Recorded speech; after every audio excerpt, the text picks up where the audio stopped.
সান্দাকফু যাওয়ার পথেই কাঞ্চনজঙ্ঘার সোনালী পিক দেখে নেমে পড়লাম। সান্দাকফু যেতে আর 1 কিলোমিটারের মতো, এর মধ্যেই কাঞ্চনজঙ্ঘা ভেসে উঠলো। এখন সন্ধ্যা 6টা।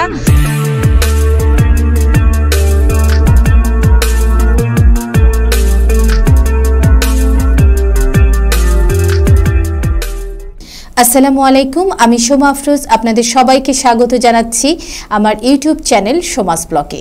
এক দুর্গম পথ পাড়ি দিয়ে দেখা হয়ে গেল সোনালী কাঞ্চনজঙ্ঘার সাথে। কাঞ্চনজঙ্ঘা নামের মাঝে লুকিয়ে আছে নিজের চোখে দেখার এক অদম্য স্পৃহা। পাহাড় যারা ভালোবাসেন, হিমালয় যারা ভালোবাসেন, কাঞ্চনজঙ্ঘা দর্শন তাদের জন্য পরম পাওয়া। এখন আমরা যে জায়গাতে এসেছি এটার নাম হচ্ছে টংলু। নির্বিঘ্নে টংলু ক্রস করলাম, এরপর এসে পৌঁছালাম টুমলিং।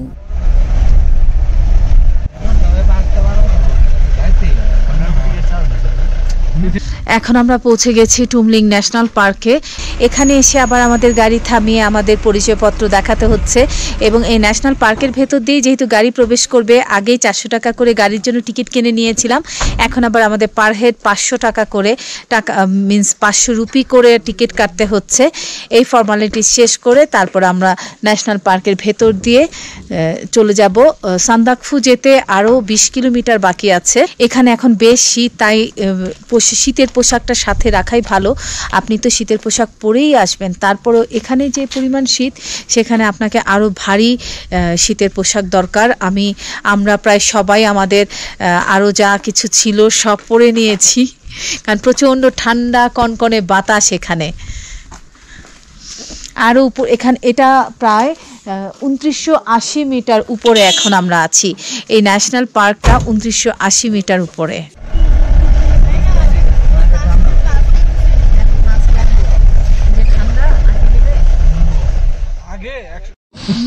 ন্যাশনাল পার্কের টিকিট কেটে এখন আমরা আবার ন্যাশনাল পার্কে ঢোকার মুখে আবার আমাদের পাসপোর্ট জমা দিতে হয়েছে। সেখানে আবার পাসপোর্ট চেকিং হচ্ছে। এরপর আমরা ন্যাশনাল পার্কের ভেতর দিয়ে সান্দাকফুর উদ্দেশ্যে আমাদের স্টার্ট করব জার্নি। জানি না সামনে আরো কত চেকপোস্ট আছে। আরো 18 কিলো। ইয়েস, জানি না সামনে আরো কত চেকপোস্ট আছে, কি আছে। যাই হোক, তাদের তারা অনেক কর্ডিয়াল, বাট আমাদের জন্য অনেক কষ্টকর। আমাদের জন্য অনেক কষ্টকর এটা। এই প্রায় 2 ঘন্টা শুধু আমাদের চেকিংয়েই যাচ্ছে। এটা নিয়ে 4 নাম্বার চেকপোস্ট। চেকপোস্টের বিএসএফদের ব্যবহার বেশ আন্তরিক। তারা তাদের নির্ধারিত রুটিন ওয়ার্ক করছেন, আমাদের সব কাগজপত্র বারবার চেক করে। এখানে জানিয়ে রাখি, অবশ্যই সাথে করে কয়েক কপি, মানে মিনিমাম 10 কপি পাসপোর্ট ও ভিসার ফটোকপি সাথে রাখতে হবে। আর জব করলে অবশ্যই এনওসিও সাথে রাখতে হবে। এসব রুটিন চেকে ভয় পাওয়া বা আতঙ্কিত হওয়ার কিছু নেই।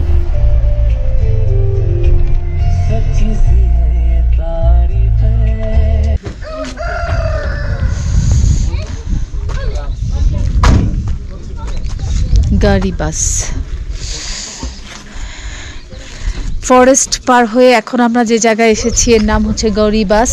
এখানেও আরেকটা ক্যাম্প রয়েছে, সেখানে আবার আমরা আমাদের পাসপোর্ট দিয়েছি, পাসপোর্টের ফটোকপি এবং যার যার প্রফেশনাল এনওসি জমা দিয়েছি। তারা চেকিং করছে।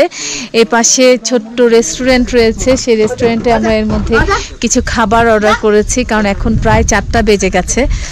এখানকার যে ট্রেডিশনাল ফুড আছে, থুপকা অর্ডার করেছি। প্রচুর ঠান্ডা এখানে। পাশে আরেকটা রেস্টুরেন্ট এবং হোমস্টে রয়েছে, যার নাম হচ্ছে ম্যাগনোলিয়া রেস্টুরেন্ট অ্যান্ড হোমস্টে।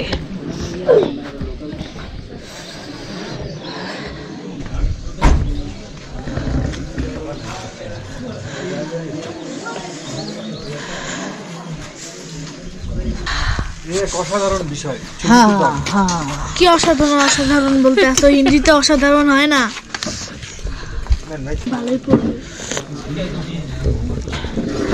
এই কনকনে ঠান্ডার মধ্যে গরম গরম থুপকা খাওয়ার অনুভূতি সত্যি অসাধারণ, খুব ভালো লাগছে। যদিও ঠান্ডা হয়ে যাচ্ছে।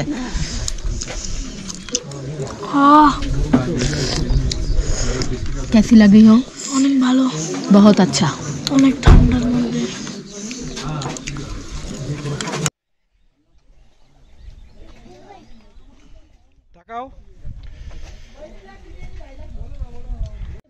হইতাছে আমি মুডে বললাম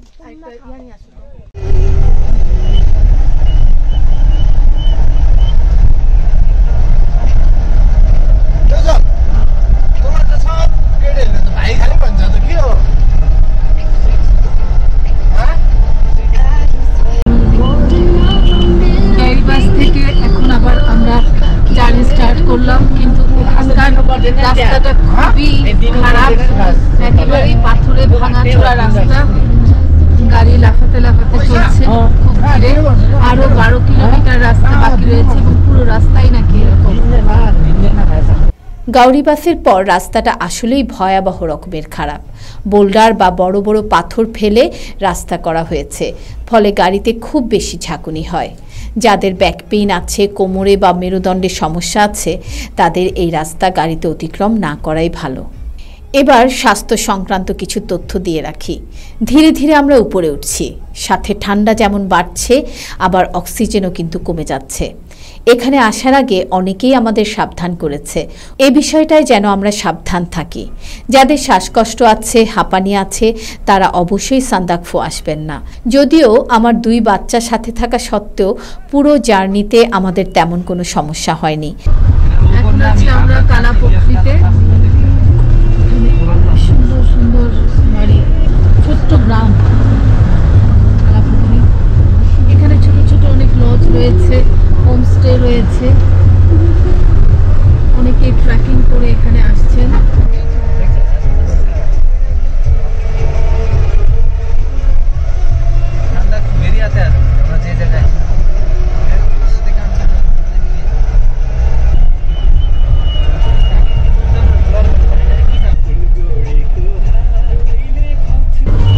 আমাদের থেকে অনেক নিচে মেঘ, আমরা এখন মেঘের অনেক উপর দিয়ে যাচ্ছি।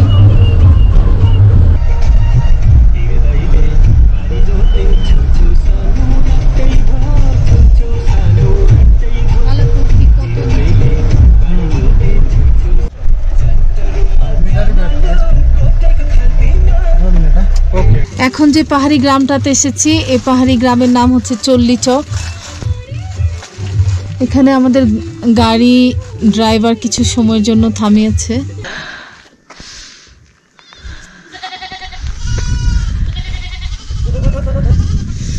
আমার পেছনে দেখতে পাচ্ছেন নেপাল।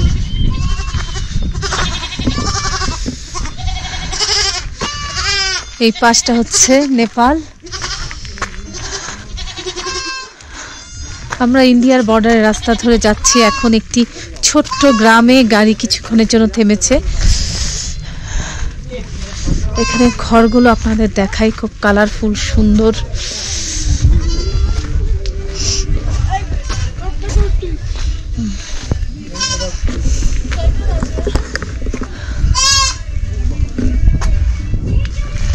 এখানে পশু পাখিগুলো খুব স্বাস্থ্যবান। কিছুটা সময় পেয়ে আমি এই ছোট্ট পাহাড়ি গ্রামটা ঘুরে দেখে নিচ্ছি এবং আপনাদেরকে দেখাচ্ছি।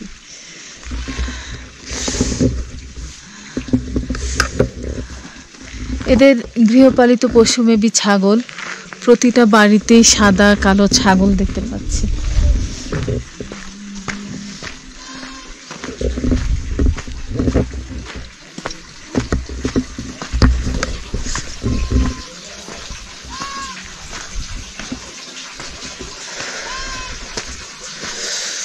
কনকনে ঠান্ডা।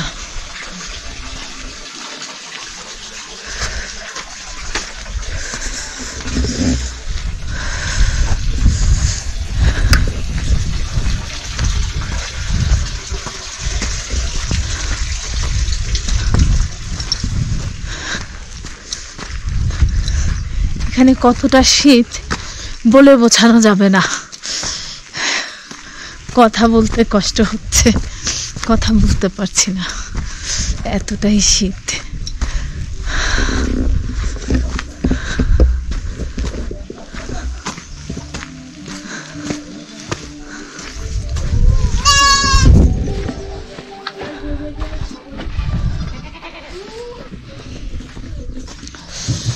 আমরা এখন মেঘের থেকে অনেক উপরে, নিচে পাহাড়ের খাজে কিছু মেঘ দেখা যাচ্ছে।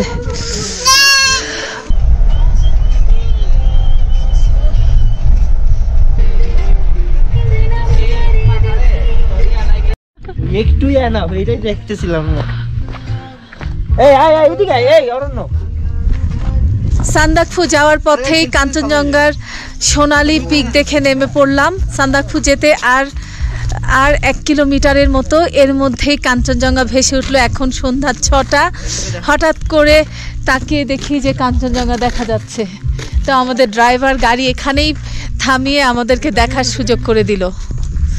দেখুন আমার পিছনে দেখা যাচ্ছে সোনালী পিক। আমাদের ড্রাইভার এবং সাথে থাকা গাইড উজ্জ্বল বারবার বলছিল ভাগ্যবান ছাড়া নাকি কাঞ্চনজঙ্ঘার এই সোনালী রূপ দেখা যায় না, আমরা নাকি খুব ভাগ্যবান। আমি বলবো অবশ্যই আমি ভাগ্যবান। এই দৃশ্য আমি ক্যামেরা বন্দি করতে পেরেছি এবং আমি আমার ভিউয়ার্সদের দেখাতে পারছি। এখনো সানসেটের আরও আধা ঘন্টা বাকি আছে, 6টা বাজে। আবার হয়তো পুরো কাঞ্চনজঙ্ঘা আমি আপনাদেরকে দেখাবো কাল সকাল 5টা থেকে সারাক্ষণই আসলে দেখা যায় এখানে সান্দাকফুতে। কাঞ্চনজঙ্ঘা যে কোনো সময় দেখা যায় যদি ফগ না থাকে। এখানে এখন টেম্পারেচার মাইনাসে প্রায় চলে গেছে, -1।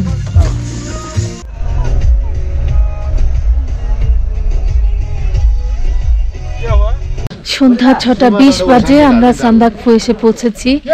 যেহেতু আমাদের কোনো হোটেল বুকিং করা নেই, আমাদের সাথে যে গাইড আছে তাকে নিয়ে এখন আমরা একটু হোটেল বুকিং করার চেষ্টা করছি। এখানে জিজ্ঞেস করলাম, এখানে কোনো খালি নেই, একটু নিচে বা উপরে গিয়ে দেখতে হবে।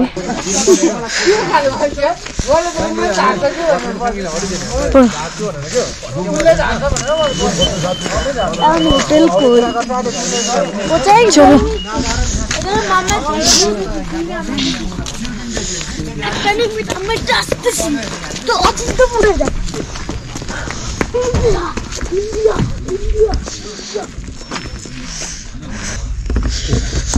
এখানে এগুলো সবই হোমস্টে সান্দাকফুর। আমার এই পাশে যেগুলো খালি নেই, এখন আমরা একটু ওদিকে ডাউনে যাচ্ছি, সেখানে খালি থাকতে পারে, তো দেখে আসি।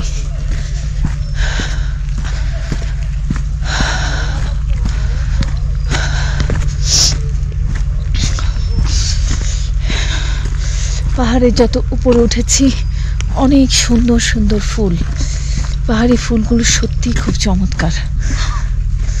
এখন আমরা নিচে যে হোমস্টেগুলো দেখা যাচ্ছে সেখানে গিয়ে খুঁজতে হবে যে খালি আছে কি না।